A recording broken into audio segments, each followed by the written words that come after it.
हम में से मैक्सिमम स्टूडेंट्स ये चाहते हैं कि हम कम टाइम में मैक्सिमम आउटपुट दे सकें और मोस्ट प्रोबेबली आपने इससे पहले भी इस टॉपिक को यूट्यूब में सर्च किया होगा और वहां पर आपकी सर्च में प्रोफेसर मार्टी लॉबडेल की ये वीडियो जरूर आई होगी। लेकिन हम में से मैक्सिमम स्टूडेंट्स ने शायद ये वीडियो नहीं देखी क्योंकि या तो हमें ये वीडियो बहुत लंबी लगी थी, जो कि एक्चुअल में ये है भी, ये ऑलमोस्ट 1 घंटे की वीडियो है, या फिर क्योंकि ये वीडियो इंग्लिश में थी। तो आज की ये वीडियो में मैंने इस 60 मिनट की वीडियो को 10 मिनट में कंडेंस किया है। वैसे इस वीडियो पर एक बुक भी लिखी जा चुकी है जो कि 37 पेजेस की है, जो ऑलमोस्ट इसी वीडियो की एडिशन है। तो सबसे पहले हम बात करते हैं कि डॉक्टर मार्टी लॉबडेल हैं कौन। तो प्रोफेसर मार्टी ने 40 साल तक पियर्स कॉलेज में कॉलेज स्टडी स्किल्स और साइकोलॉजी पढ़ाई है और इस वीडियो में उन्होंने स्टडीज की सबसे बेनिफिशियल स्ट्रैटेजीज और लर्निंग टेक्निक्स को डिस्कस किया है। तो आइए शुरू करते हैं इस वीडियो की 7 स्ट्रैटेजीज से। स्ट्रैटेजी नंबर 1 बोलती है कि पूरे स्टडी सेशंस को छोटे छोटे सेशंस में तोड़ो। मार्टी लॉबडेल बोलते हैं कि एक एवरेज स्टूडेंट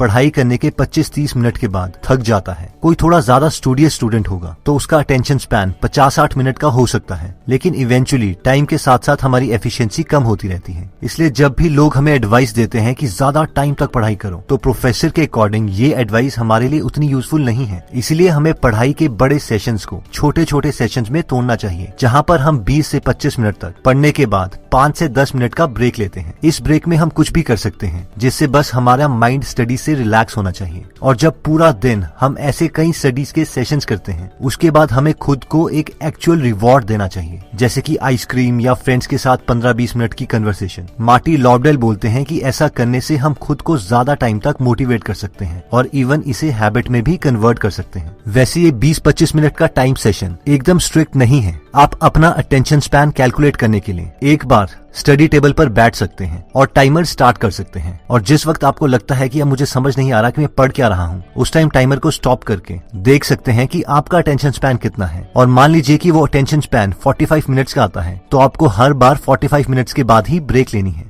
स्ट्रैटेजी नंबर 2 कहती है कि एक ही जगह पर रोज स्टडी करो। ये एक फैक्ट है कि हमारा एनवायरनमेंट हमारी विल पावर से ज्यादा स्ट्रांग है और हमारा मूड और इवन बिहेवियर भी एनवायरनमेंट के अकॉर्डिंग चेंज होता रहता है। अगर आपने नोटिस किया होगा कि काफी देर तक अगर हम अपने फन लविंग फ्रेंड्स के साथ रहें, तो हमारा भी मन करता है कि हम भी मस्ती करते रहें और टेंशन लेने का कोई फायदा नहीं है। और वैसे ही अगर हम काफी देर कुछ इंटेलिजेंट लोगों की कंपनी में गुजारते हैं, तो हमें लगता है कि यार सब मस्ती करना बेकार है, टाइम वेस्टिंग है, हमें भी लाइफ में कुछ बड़ा करना चाहिए। और ये इसीलिए है क्योंकि हमारा माइंड हमारे एनवायरनमेंट के अकॉर्डिंग ट्रिगर होता है। और ये टिप भी इसी कॉन्सेप्ट से रिलेटेड है कि अगर आप बेड में पढ़ोगे तो हमारा माइंड हमें थोड़ा सा नींद की तरफ ट्रिगर करेगा। वैसे ही हम अगर लाइब्रेरी में पढ़ते हैं तो हमारा माइंड हमें स्टडी की तरफ इंक्लाइन करेगा। इसीलिए जब हम एक ही जगह पर पढ़ते हैं तो हमारा माइंड उस जगह को स्टडी के इमोशंस के साथ जोड़ देता है। इसीलिए जब भी हम सेम जगह पर स्टडी करेंगे तो वहाँ पर हमारी एफिशिएंसी दूसरी जगहों के कंपैरेटिवली बेटर होगी, क्योंकि हमें एनवायरनमेंट के साथ फाइट नहीं करनी पड़ेगी, बल्कि एनवायरनमेंट भी हमारे माइंड को हमारे गोल्स की तरफ इंक्लाइन कर रहा होगा। थर्ड स्ट्रैटेजी कहती है कि स्टडी एक्टिवली। हर बार अपने से पूछो कि मैं क्या पढ़ रहा हूँ, या तो जो आप पढ़ना चाहते हो वो फैक्ट है या फिर कोई कॉन्सेप्ट है। फॉर एग्जाम्पल, अगर मैं आपको बोलूं कि ह्यूमंस की सबसे छोटी बोन का नाम क्या है, तो ये एक फैक्ट है जिसके लिए हमें सिर्फ मेमोराइजेशन की रिक्वायरमेंट है। लेकिन अगर मैं आपको बोलता हूँ कि हार्ट कैसे काम करता है, तो ये एक कॉन्सेप्ट है। अब जो कॉन्सेप्ट्स हैं वो ज्यादा इंपॉर्टेंट है फैक्ट से, क्योंकि जब हम अच्छे तरीके से किसी कॉन्सेप्ट को समझ लेते हैं तो हम उसे कभी भी नहीं भूलते, जबकि जो फैक्ट्स हैं वो टाइम के साथ साथ हमें भूल जाते हैं और उन्हें याद रखने के लिए हमें कई रिविजन्स करनी पड़ती हैं। अब हमारे सिलेबस में फैक्ट्स और कॉन्सेप्ट्स दोनों ही होते हैं। इसीलिए अगर हम ये टेस्ट करना चाहते हैं कि क्या हमें वो कॉन्सेप्ट या फैक्ट याद हो गया है, तो इसका बेस्ट मेथड यही है कि हम इसे खुद अपने वर्ड्स में एक्सप्लेन करें, या तो खुद को या किसी फ्रेंड को। और इस एक्सप्लेनेशन के दौरान हमारी बुक नहीं खुली होनी चाहिए। दूसरा जो इम्पोर्टेंट कॉन्सेप्ट मार्टी लॉबडेल्स ने अपनी वीडियो में कहा है कि मैक्सिमम स्टूडेंट्स बुक के कई इंपॉर्टेंट पोर्शंस को हाईलाइट कर देते हैं, जिसकी वजह से जब वो उन कॉन्सेप्ट्स को दोबारा पढ़ रहे होते हैं तो उन्हें लगता है कि वो उस कॉन्सेप्ट को रिवाइज कर रहे हैं, बल्कि वो सिर्फ एक रिकॉग्निशन है। और रिकॉग्निशन से हम समझते हैं कि हमें सब याद है, और यहाँ पर मैक्सिमम स्टूडेंट से गलती होती है। इसलिए रिवाइज करने का भी बेस्ट मेथड यही है कि हम बुक बंद करके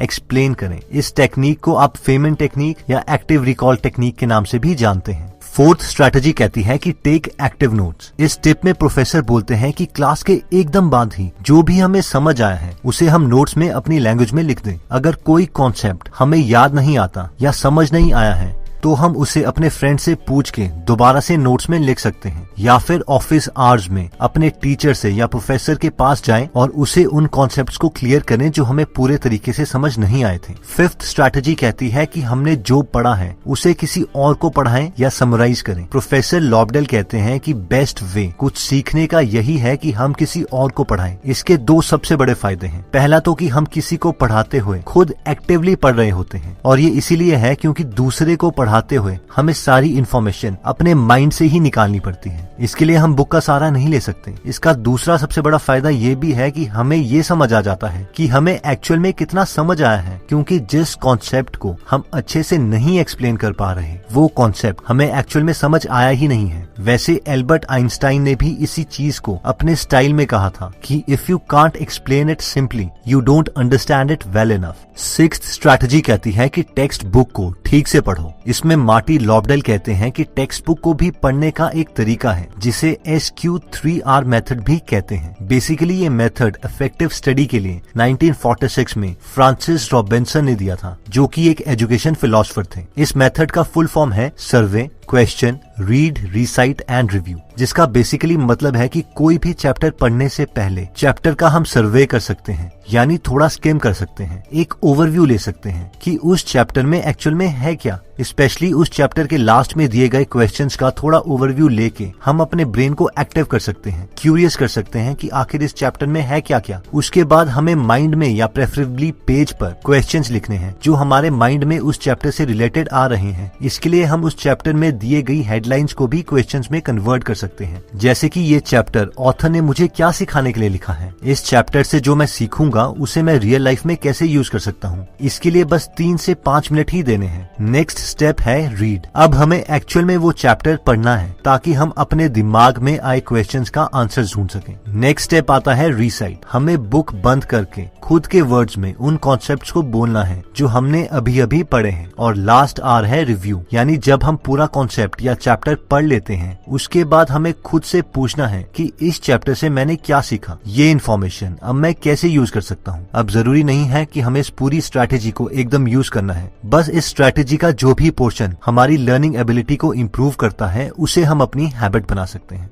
7th स्ट्रैटेजी कहती है कि फैक्ट्स को लर्न करने के लिए हम निमोनिक्स भी यूज कर सकते हैं। अब क्योंकि फैक्ट्स में कोई कॉन्सेप्ट नहीं है और इसीलिए इसे मेमोराइज करना भी थोड़ा डिफिकल्ट हो जाता है, इसीलिए मार्टी लॉबडेल बोलते हैं कि इसे रोट मेथड से मेमोराइज करने के बजाय हम और मेथड्स को भी मेमोराइजेशन के लिए यूज कर सकते हैं, जैसे कि एक्रोनिम्स। इसका एग्जाम्पल है VIBGYOR, violet, indigo, blue, green, yellow, orange, red. अब क्योंकि जो भी हम पढ़ रहे हैं वो पहले भी बहुत लोग पढ़ चुके हैं, इसलिए उन्होंने किसी लिस्ट को या सीक्वेंस को याद करने के लिए एक्रोनिम्स बनाए होते हैं, जिसे सिर्फ हमें इंटरनेट से ढूंढ के याद करना है। या फिर हम इमेज एसोसिएशंस को भी यूज कर सकते हैं। बस जिस कॉन्सेप्ट को या फैक्ट को हम याद करना चाहते हैं उसे स्टोरीज या इमेजेस की टर्म्स में इमेजिन कर सकते हैं। जितनी इमोशनल बेवकूफ भरी इमेजेस हम इमेजिन करेंगे उतना ही ज्यादा हमें याद रहेगा। तो दोस्तों, इस वीडियो में हमने टोटल 7 स्ट्रैटेजीज देखी। सबसे पहली स्ट्रैटेजी थी कि हमें हर 25 मिनट या 50 मिनट के बाद ब्रेक लेना है, क्योंकि एक ह्यूमन माइंड का अटेंशन स्पैन ऑलमोस्ट इतना ही होता है। आप अपने एक्सपीरियंस के अकॉर्डिंग जानते होंगे कि आप कितनी देर के बाद थक जाते हैं, तो उसके बाद हम थोड़ा रेस्ट ले सकते हैं ताकि हम दोबारा